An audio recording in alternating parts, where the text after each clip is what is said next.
When we started the Human Genome Project, a lot of people said that we're not going to get those difficult regions. But 10 years ago, the technology started to advance, and it allowed us to get more and more of the genome. I became kind of, maybe the right word is obsessed with finishing it. And in working with a wonderful group of young people, around 2020, we were able to actually figure out how to sequence one human genome from beginning to end. When I first started working at the University of Washington, we were sequencing little tiny bits of DNA, 100 at a time. And now we're generating 1,000 times that on a daily basis. And we use the human genome as a way to predict unstable regions. Is that too long? Those too long? 30? Yeah. And then I tested children that had unexplained developmental disabilities.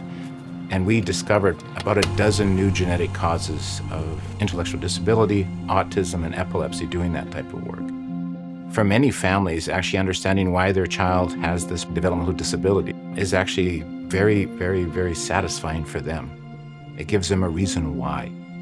The power of that has been connecting those families with a common genetic cause. And I'm using genomics and sequencing to do that. I think research is honestly one of the best jobs ever.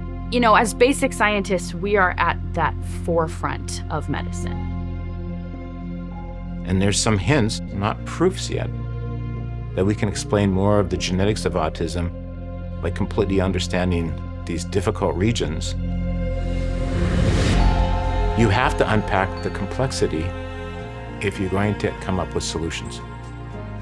And we believe by actually building a genome that represents all humans, that will have more power to find disease association from collaborations around the world. And in so doing, we will help everybody, people from African descent, from Asian descent, from Melanesian descent, because those discoveries will contribute to new drugs that will actually be used to treat people all around the world.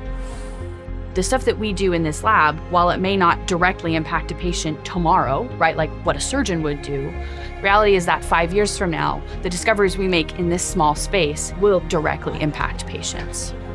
This is what we set out to do 30 years ago, and we're now at the point where we actually can do it.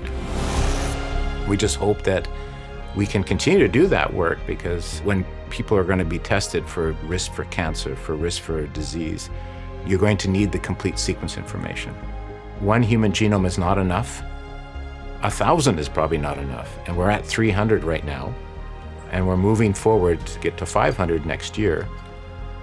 And it will benefit everybody if we do it right.